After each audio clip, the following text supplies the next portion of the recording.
Give everybody a chance to hit the okay, it's being recorded button. And let me go ahead and share. If I can find my share button.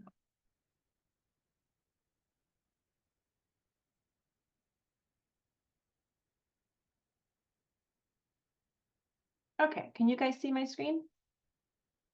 Awesome. I can see the chat as well. So anybody who wants to communicate, feel free. I'll use that. And again, please feel free to unmute at any point. Otherwise, I'm going to go ahead and get started. So like I said, today the topic is about diabetes. It's about self-management, understanding what spikes your blood sugar, understanding kind of even the basics of, why we care about looking at the blood sugar and understanding those kinds of concepts.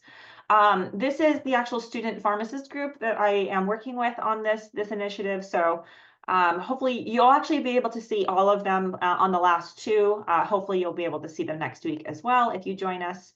But the topic today is really just geared at reminding us, refreshing us about those who live with diabetes and how to manage it so that it's not something that is overwhelming and for some people, it can be debilitating. So we want to make sure that you understand that it is something that is manageable and where your resources are. So what is diabetes? The very simple version of this is it's all about sugars. Now, that doesn't mean the white table sugar that you put in your coffee or anything like that. It does include that, but it's not that alone. So sugar, what we also call glucose, is what actually powers your body. So your body needs sugar to use for energy to do everything, to not just move and do all my hand movements that I'm doing right now, but to think and for your body to actually function. So the balance of how much sugar you take in and how much sugar the body uses is really important. And when your body can't process that sugar, either it can't use the sugar or you're taking too much in, that can lead to diabetes. And insulin, if you've heard of that, is one of the chemicals that your body makes to actually help you process that sugar into energy. Now, the problem that people with diabetes have, it's kind of multifold. You either are not making enough insulin, your body is not able to use the insulin that you're making, or you're having too much sugar that overtakes that insulin. So things are not processing like it should. And all of that is problematic. And the difference between whether you're making the insulin versus not making the insulin is the difference between type 1 and type 2 diabetes. Those with type 1, they're not making enough or they're not making insulin. So their body is not able to process what they're taking in. Those with type 2 diabetes, it typically comes from having too much sugar for too long, and that insulin either no longer works well or the body is not producing it. It slowly kind of goes down to it no longer is making as much as you need. And those are the people that have to take, type 1s usually need to start with injecting insulin. Type 2s are able to take those oral medications because they're still making it, maybe just not enough, or something along those lines. But it's that balance that's so important. And what we can do to manage it is really understanding your sugars, what spikes it, what brings it up, what helps your body kind of maintain that middle ground. So sugar in general, like I said, I like to think of sugar in two different ways. It's either energy, like the electric car when you plug it in, or kind of just like gasoline for a car, which some people don't even use gasoline in a car anymore, but it's that same concept. You need the right fuel. So if your car needs standard gasoline, you need to use standard. If you use diesel fuel in your car will break down. If you are trying to charge a car that needs gasoline and you're trying to use electric, it won't work. It just doesn't function like that. You need the right fuel in the right amount in order to fuel the car. Same with our bodies. It's the same thing with that sugar.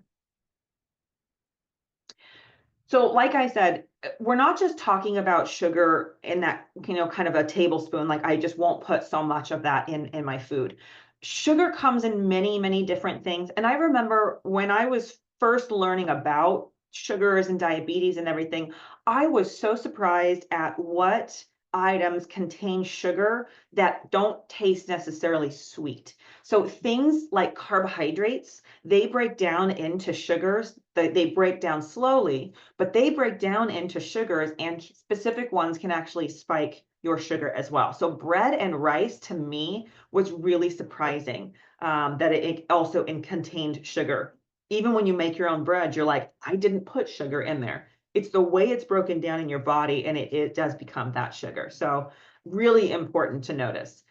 Sodas and juice to me are more of those obvious things, but soda, when you're getting a diet soda or any of those things where it says zero sugars, those still break down in your body to still be used as sugars, and they still spike your insulin or your sugar levels in your body. So sodas and juice are main contributors. A lot of people really enjoy those sodas. It makes you very happy. I get it.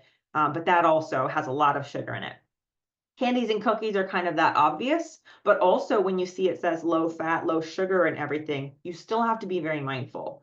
And then again, another surprising thing is fruit. A lot of fruits, even the ones that don't taste as sweet, strawberries are very sweet. They have a lot of sugar, but even bananas and apples and things, those also have sugar in them. And that doesn't mean you can't eat these. It means you have to monitor yourself and identify which things spike your sugars in specific ways. Everybody's a little bit different, but there are certain ones like the candies and cookies, they're going to spike everybody's sugars pretty high. But it's really about understanding which things affect you the most and then adjusting accordingly.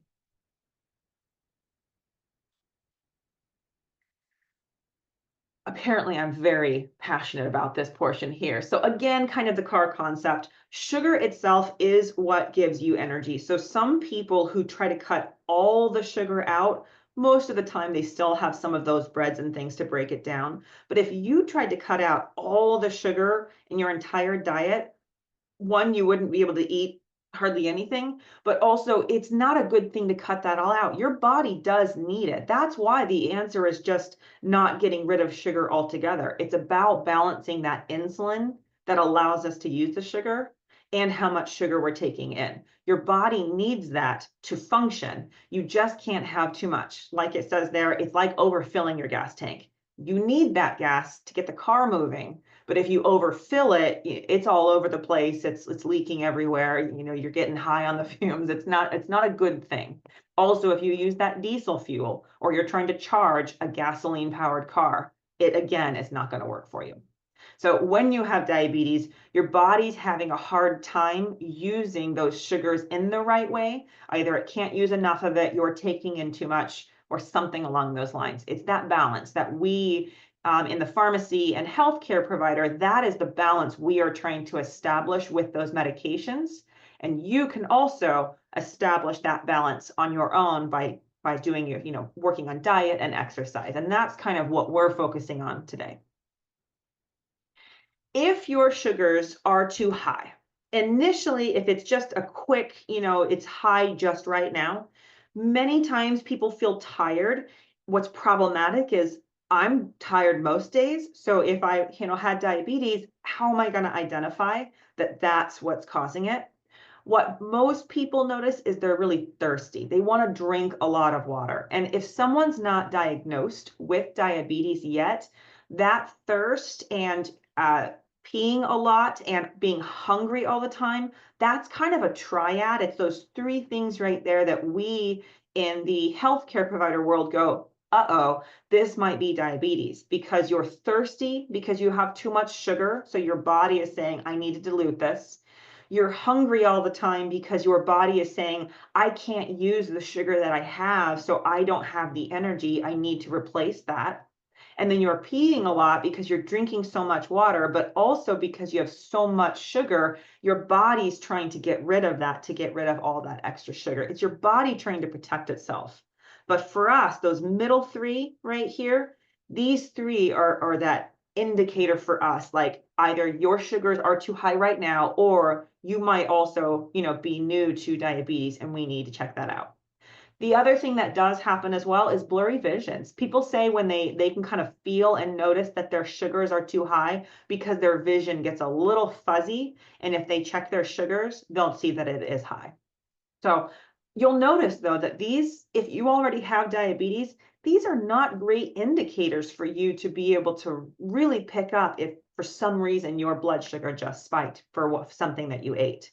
So it's really important to make sure that you pay attention to your indicators, but also just to listen to yourself and pay attention to what you eat. If you leave your sugars too high for too long, if you're just someone who you just say, yeah, I run high, that's my normal. That's actually very damaging to your body. It's an overload of a substance that shouldn't be overloading the system. And what it does is it clogs things up. So there are really 4 to 5 different things that you're going to be looking at, and I've listed 4 here that will be majorly damaged if you continue to leave your sugars in a very high state. It's your eyes, your heart, your feet, and your kidneys. Now, to me, the kidneys makes a bit of sense. Your kidneys are kind of what's cleaning everything out. It's your liver and kidneys, but your kidneys are what's kind of trying to flush it out and cleaning your blood of that sugar to try to keep you at that balance. So if it's constantly working, it makes sense that it hurts your kidneys. But to me, when I first learned about this, it was eyes, heart, and feet. It didn't quite compute in my brain. So I wanted to go over the reasons why we focus on specifically eyes and feet. For your heart, it also makes sense. It is more concentrated. Your heart is working harder. There's more gunk kind of in all of the veins and messing things up. So your heart continues to have to pump harder.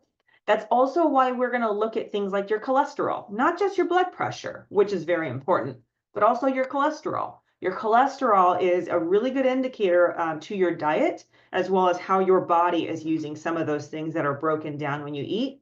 So if you are eating things that your body doesn't need, too much sugar, too much of certain things, it can increase things like your cholesterol that are floating around in your bloodstream, which makes your heart work harder. And so your heart starts to have difficulties as well.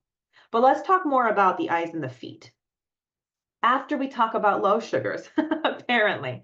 So low sugars is usually the thing that people notice. High sugars, people can be fine in the high levels for short periods of time. It happens, you look at it, you don't eat for a little while, or you drink more water as you give yourself insulin. When it's very high, problematic. But people kind of live kind of going in and out of the high levels off and on. We don't want to, but it does happen. If your sugars go too low, people notice. You can feel it. You can see it in other people too. And it can be very, very dangerous. We move faster on someone whose blood sugar is very low than we typically would for kind of high.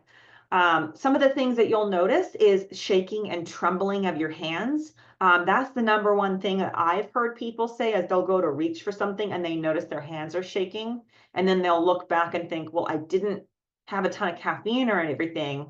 I think I need to go check my blood sugar. So that shaking and trembling of the hands, you feel a little unsteady. That's a really great indicator. Like I said, your heart is having to work harder when your blood sugar is not in the right balance. It also has to work harder if it's too low, because remember, that sugar is powering everything. So if you don't have enough sugar to power everything, your heart is having to work really hard to continue everything going like it's supposed to be going. That includes your ability to breathe and think and everything. Your heart is constantly keeping all of that going. So if you don't have enough sugar, your heart is going to work harder and faster to try to continue to give those specific things enough energy to function. So you'll notice your heart will start to race if your sugar is too low.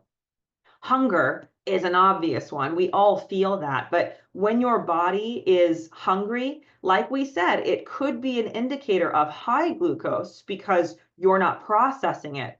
But it also could be an indicator that you haven't eaten enough, that your sugar is too low.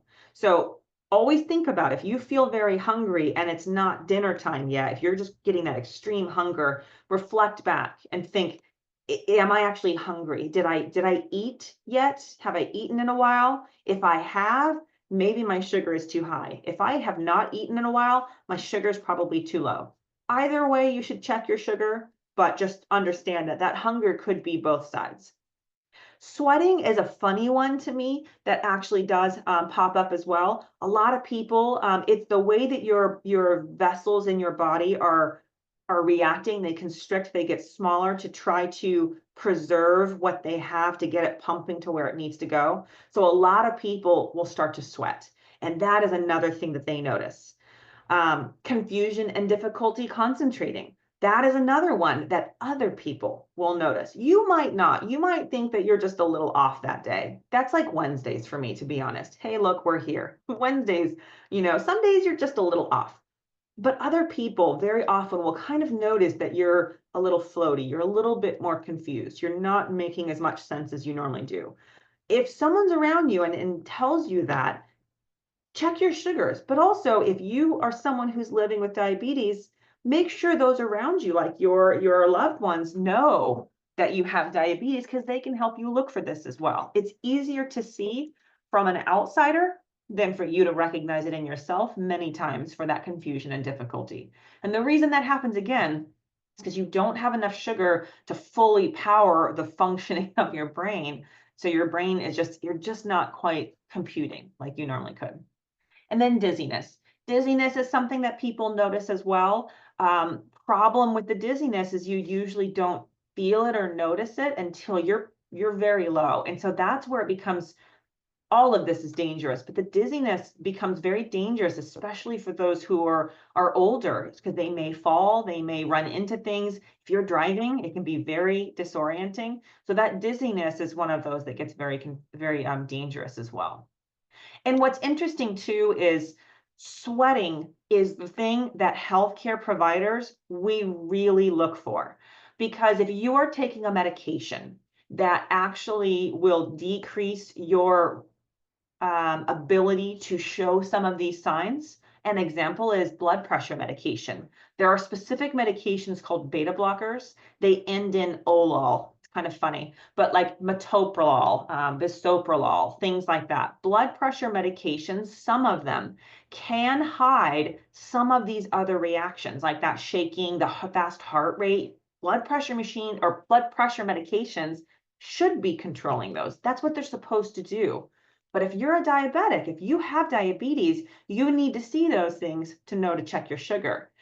So if you're taking a blood pressure medication, these 5 may be hidden, but sweating is not. Sweating is one of those things that no matter the medication that you are taking for blood pressure, the sweating should stick around. So it's really important to just check yourself on that. If you are sweating and you have diabetes, again, reflect back to identify if your sugars may be too low. Problematic in California is what, 70% of the year we're at 90 or 100 degrees above. So we're sweating just thinking about weather. It's problematic in California. And that's why we're so careful around here to make sure that we're watching each other, because while sweating is very protective for most other people in different states that actually have 4 seasons, here it's a problem, because you're like, did you just walk the 10 feet to your car? Or are you having a low blood sugar episode? But to me, it's very interesting. If you're sitting inside in a controlled environment and you notice that you are starting to sweat, think about it. Is that because your sugar is too low? Is your body trying to tell you that you need to eat something? When you identify that you have low blood sugar, which we call hypoglycemia, glycemia means the sugars in your blood, hypo, that PO, that means low, so low blood sugar. If you identify that you've got low blood sugar, there are some steps that you can take, and you should take. What I've always recommended to my grandmother is I have her keep Lifesaver candies in her purse. It's just a kind of little simple roll, because taking one of those will get her through enough to be able to get something better to eat. What you want to do is just to eat or drink 15 grams or carbs of something that contains sugar. So even bread is fine, but those breads are going to take a little while to work. So what we normally recommend is a small piece of candy. Do not go eat a giant candy bar, because all you'll do is swing into the high. But take a little bit, maybe one of those bite-sized little Halloween candies, have one of the small size candies, have a little bit of orange juice, about 4 ounces of orange juice, and then wait about 15 minutes. Have a little bit of that sugar, wait to give your body a chance to process that sugar, and then check your blood again. If your blood is still saying that you're low, which is about 70, when that machine comes back and says 70 or below, if you're still sitting low, do it again. The most important thing that you need to do, though, is to not go overboard, because all you do is swing into the other side and you end up chasing your blood sugars that day.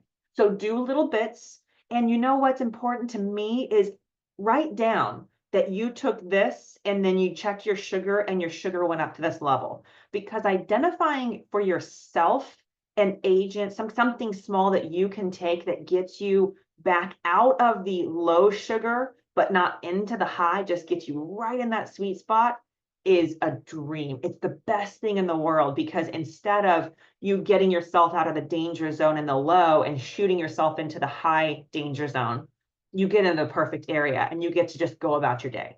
So I hope the low sugar never happens to you, but I guarantee you it will. I mean, it's just part of life and part of the management of diabetes. But document it so that you can identify for you what works. For my grandma, she is someone that is very sensitive to sugars and her medication. So we have her very perfectly dialed in on what works for her. And for her, one of those lifesaver hard candies will get her back into the sweet spot. Not too high, not too low, and she doesn't have to take multiple. If she has to, she can, but she gets to just take that one. And actually sucking on that hard candy as well kind of distracts her and helps kind of with a bit of that cotton mouth that she gets. It helps just with all of it. By the time she's done eating that candy, it's been about 15 minutes, she can test her sugar and we can keep going. So find what works for you, because everybody's a little bit different. Everyone's going to need a little bit more, but what you want to start with is shooting for kind of that 15 grams, a very small amount, not a tiny amount, but try with that orange juice. Try with something that you are able to carry with you, because it never fails. It's gonna happen somewhere super inconvenient in the middle of somewhere without snacks for you. So identifying ways to care for it, but also something that, like those lifesavers, you can just keep in your purse, keep in your pocket, keep it in your car. Well, maybe not in California, but you can keep it somewhere that is convenient. How you actually manage your diabetes, like we've talked about, is the way you eat, how much you move, and how you take your medications. It's the three simplest ways to look at it. There are, of course, different things, but the most, to me, important and the most impactful are these three right here. So like we've been talking, you need to eat smart. And it's not just eating carefully, it's eating smart. You do not have to cut out everything forever. But if you can make healthier choices, all the better. You do not have to never eat ice cream again. If you are someone that just makes you happy, do it. But when you do it, look for those that have less sugar. They do have many diabetes alternative medications that are safer to eat for those managing their sugar, so they have less of a spike. Pay attention for those. That doesn't mean eat 4 times more than you normally would, but it does allow you to still have the things that you really, really enjoy. And again, vegetables are going to be what you want to lean towards if you can, rather than fruits, because a lot of fruit have a lot of sugar in it. Doesn't mean you can't have it. It just means you don't want to eat a whole cup of blueberries. You're going to want to have a small portion, 10 to 15 blueberries in a non-fat yogurt.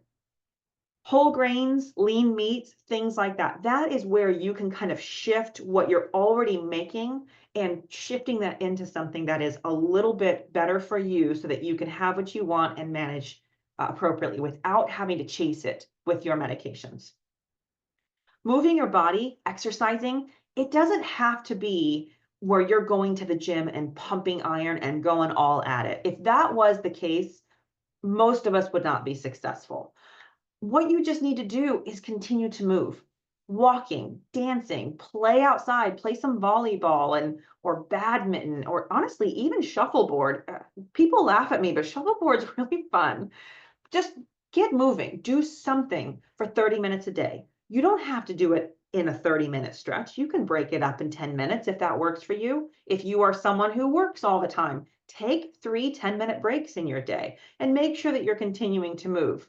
Don't take 15 2-minute breaks. That's not as helpful, but if that's all you can do what you can. But shoot for at least 30 minutes a day where you're doing something with movement. Try to fast walk if you're able to, but even if you can't, a normal walk is better than nothing. Keep moving because it stimulates your body to continue to use that sugar, to use that insulin to function like it's supposed to be. Your body is meant to move. So the more you're able to move, the better your body is going to be at managing your diabetes. And you'll also be able to predict what your body's going to do with that sugar. And then the last thing is taking your medications or your insulin, which is a medication, but taking your medication, any of them, but especially those medications that are to manage your diabetes, take them, but take them consistently as well. If you are someone who is taking a medication in response to what you eat, so some people with diabetes will eat and then take a medication afterwards based on what what their sugars look like. Some of them, many of them will take it before you eat and then you eat a specific size meal. Some will take insulin in the morning and then not worry and they'll test. Everybody's a bit different, which is why I wasn't focusing too heavily on meds today. But whatever you are doing, whatever your team has decided to do it and do it consistently, because it's that consistency that helps you predict what's going to happen later on. If you're all over the place, you can't tell, are my sugars high because I took it too late? Or are my sugars high because I ate something wrong? Or every time you change it a bit, it's hard to identify where the changes are. If you're consistent and your sugars are high, you'll understand that it's most likely what you ate. And so you can document what you ate and understand that spikes you a little higher. So either adjust the meds or adjust what you ate. So hopefully that makes sense on that. How you protect yourself is by checking your sugars, again, taking your meds consistently, and then seeing your providers. So like we've been talking about, a way to protect yourself is understanding yourself. Understand what your body is doing with those sugars, how it's processing it. Identify what medications spike it. Identify if exercise increases your sugar levels. Yes, exercise helps your body process it, but it also might give you a bit of a spike for a little while. So make sure when you're trying new things, you're identifying what it's doing so that you can predict it later on. And then again, understanding what your sugars are doing in response to whatever you're eating. And then consistency on the medications, like we talked about. It allows you to identify what is going to happen later on down the line. And then tell your doctor and pharmacist, if you're experiencing something that you're not sure what it is, tell your doctor or your pharmacist, and we can help you identify whether or not it's a side effect of a medication or two medications having issues together, or sometimes there's expected things. If you take a new blood pressure medication, for instance, you might, for the first couple months, feel lightheaded. That goes away over time for most of them, so we're not concerned. But that doesn't mean that you don't get to know about what to do and how to sidetrack that and everything. Express that to your provider and your pharmacist so that we can help you identify, is it normal? What can you do? Do we need to switch things?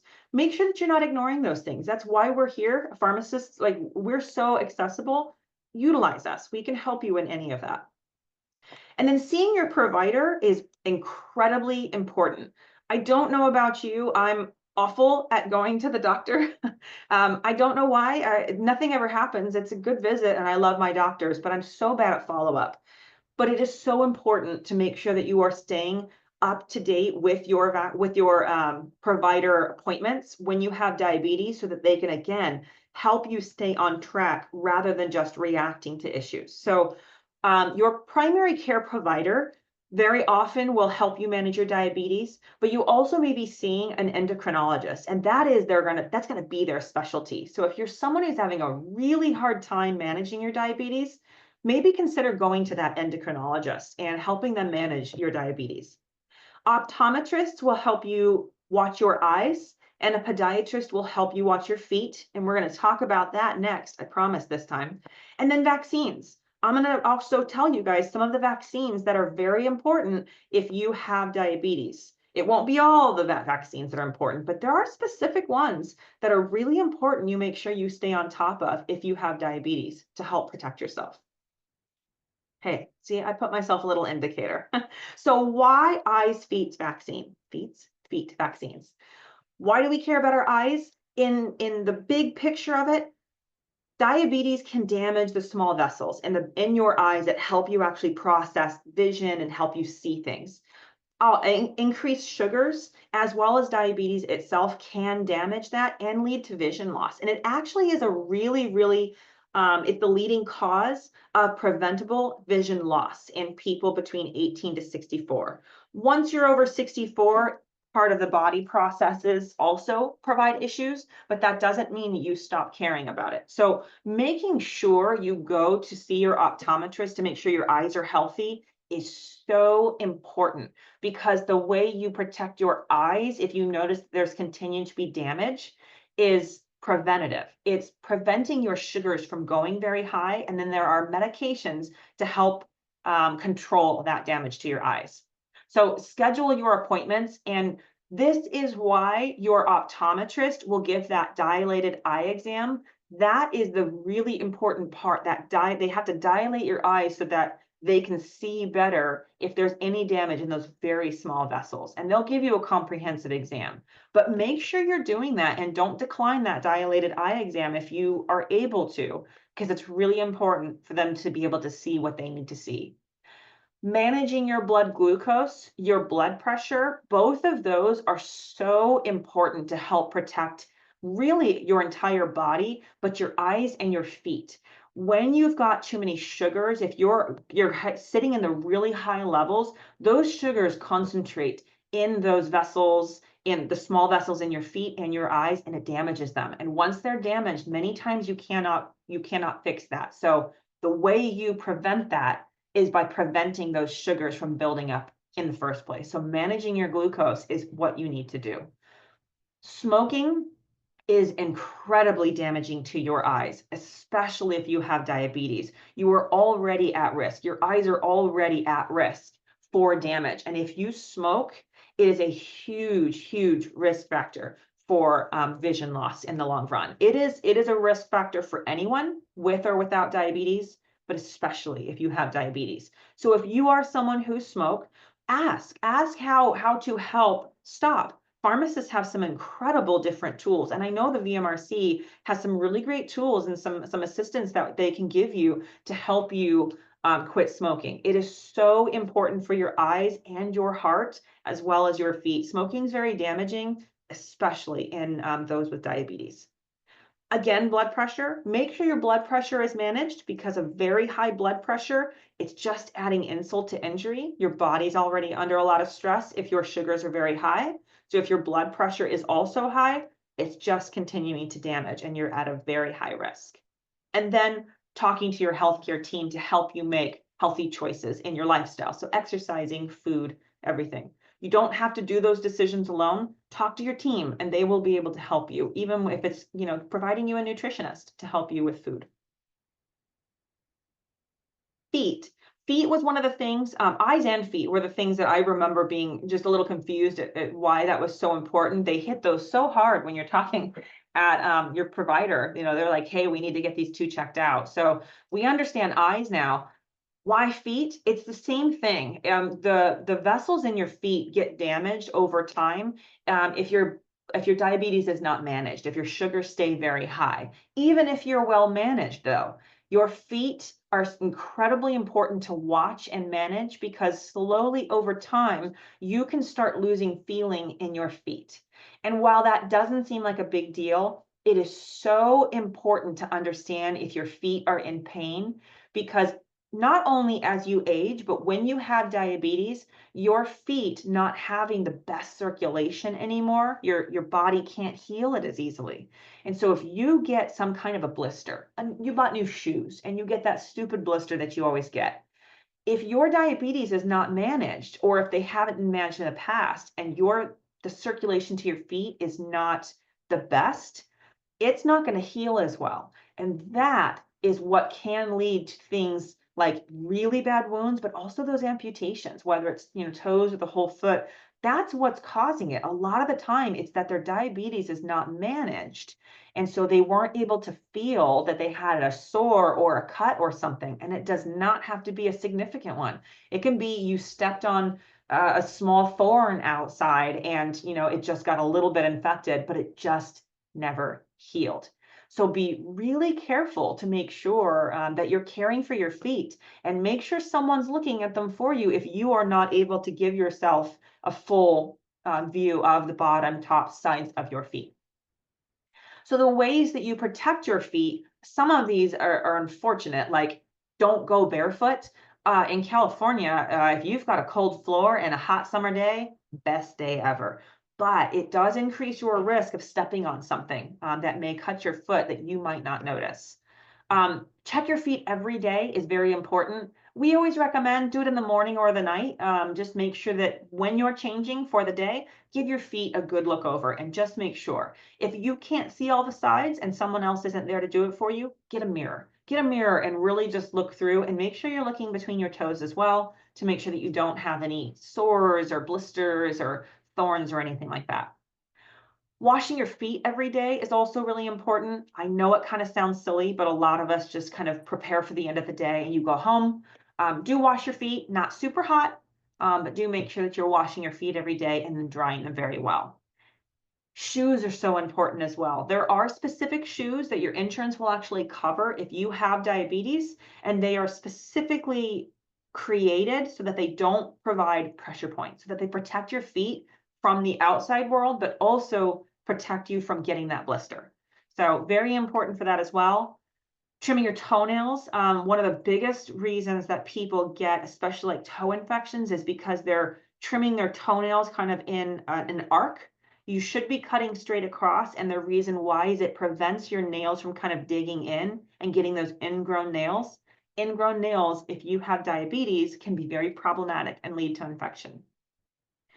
Corns and calluses, if you've got them on your feet, don't try to remove them. I have caught my grandmother many times trying to remove them herself. I know it's very tempting. I know there's a lot of the over-the-counter stuff.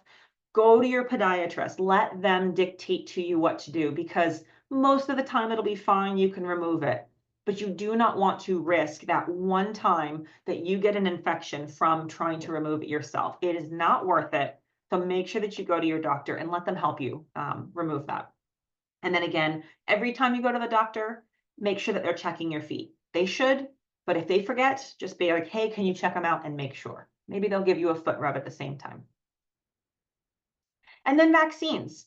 What vaccines are important if you specifically have diabetes? Now, vaccines are important in general. They protect you and others from vaccine preventable diseases.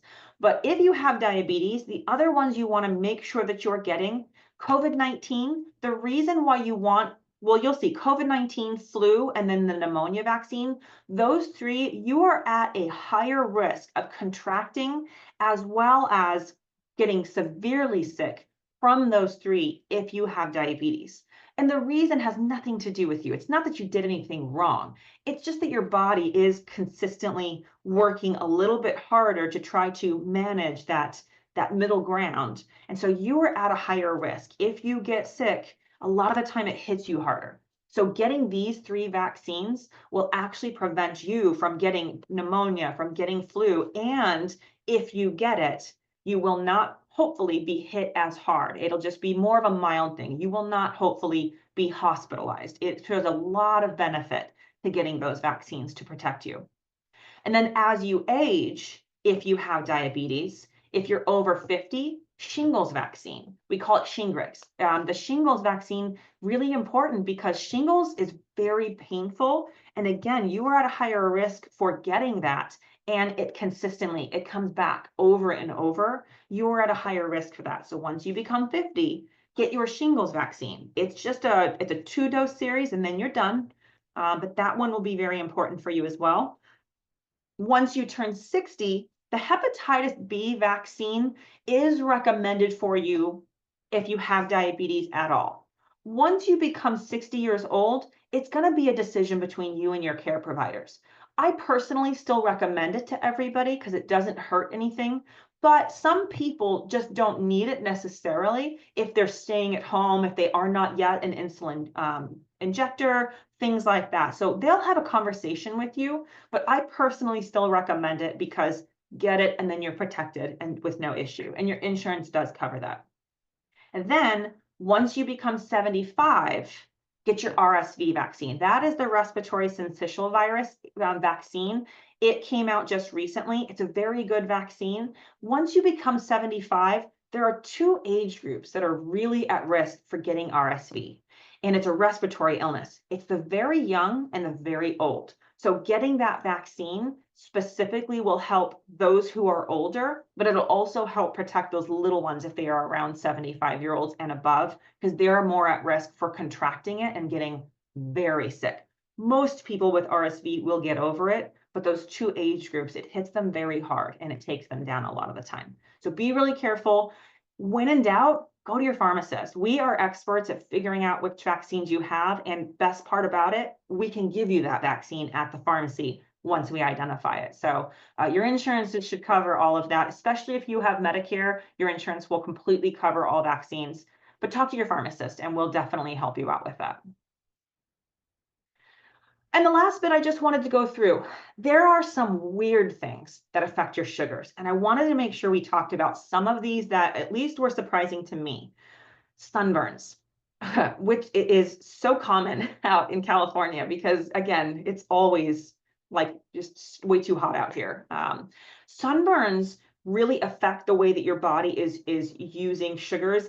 It's in a state of almost panic, trying to fix the damage. It doesn't have to be a severe sunburn. It can be a pretty mild one. You will see that your sugars most likely will go up if you get a sunburn. It's your body trying to send all the resources to fix the sunburn. It doesn't mean it'll spike like crazy, but if you get one, expect that your sugars might be a bit weird. And honestly, document it for all of these. Document it so you know how much. So if you went and mowed and you got sunburned, expect your sugars to be a little high for a couple days. If you get really burned, though, you watch your sugars like crazy and really be careful to make sure that you don't put yourself into trouble. Artificial sweeteners, a lot of people think that those are perfectly safe. They have no sugar in them at all, and they do still have sugar in them. So again, be careful about that. Coffee, even if you don't put sweetener in it, because caffeine affects people a bit differently. And for some people, the caffeine in coffee will increase the sugars even without sweetener. If you're sleep deprived, if you're not sleeping well at night, that can increase your sugars because your body's just not processing the right way. Skipping breakfast can actually increase your later levels because your body is trying to find where that sugar is. And so they're increasing the insulin, trying to identify where it's going to go. And it's just desperate for that sugar. So skipping breakfast, skipping meals is not nearly as helpful as you think it is when you have diabetes. Eat a consistent amount consistently so that your body can understand and predict what's going to happen and how much sugar it's going to get. Time of day as well. Some people sit really high in the morning just by nature. Some people sit really high late at night, and some, just all over the place. Understanding what it looks like for you, very important so that you know what to expect. Gum disease as well. That's why you need to go to the doctor, why you need to go to the dentist. The dentist will actually be looking for gum disease. That can also affect your blood sugar levels. And something called the dawn phenomenon is when your sugars are very high when you first wake up in the morning. Again, really important to understand if that's going to happen to you so that you guys, your healthcare team, can adjust your medications to make sure that you stay in that safe range. Dehydration is another one. You're concentrating all of your blood so that you may have the same level of sugars, but it's more concentrated. So your sugar concentration is higher, so it affects your blood sugars as well. Nose sprays, some of the ingredients in some of those nasal sprays for allergies actually has components in it that will increase your sugar levels as well. So be really mindful of those. And then extreme heat in general. Your body is trying to protect itself. And so if you're in an extreme heat situation, you're very susceptible to getting sunburns, dehydration. Your body's trying to sit in the middle ground. So extreme heat alone can affect your sugar levels as well. How each of these affect you is sometimes predictable, but for most people, it's variable. So understanding what your body does is very important, but expect for your levels to go a bit weird when situations like this arise. So the last thing I want to leave you guys on is that diabetes is manageable. It can be so scary once you identify that either you're progressing towards it or that you have it or that a loved one has it. It can be really scary. There's a lot of things that you now have to consider. But really, if you take your meds, if you eat healthy, you're exercising, you're watching yourself, and you're reaching out to others to help you out, it's manageable. You can do it. You just have to understand who is there for you, your healthcare providers, your pharmacists, your physicians, your care providers, your care managers. You have a team around you to be able to help with every single step. You may know I need to quit smoking, but I don't know how to do it. It's big. Lean on people. Let them help you. Let us help you to help you just kind of sit in that middle ground so that you can take charge of it. It does not have to dictate and change everything in your life. Yes, that's a good, I guess that's a good way to end that one. So thank you guys so much for coming to the talk today. I cannot express how thankful I am for you guys coming to share. I hope it was helpful. But does anybody in the group have any questions? And Dr. Lazaro, I know you need to head out. Do you have anything you want to let the group know? Thank you, Carly. I appreciate that lecture. Very comprehensive and easy to understand. That's very helpful. I do want to invite the team members that there's going to be upcoming lectures. I know the other one, I think it's May 28th, if I'm not mistaken. It's also going to be 12 to 1. We're also going to be posting the flyers in our Facebook page and our intranet within the agency. So please watch out for that. And we're going to have those other lectures coming up. Nice plug. I know you have to dip out, so thank you so much for coming. Anybody in the group have questions for me or comments or?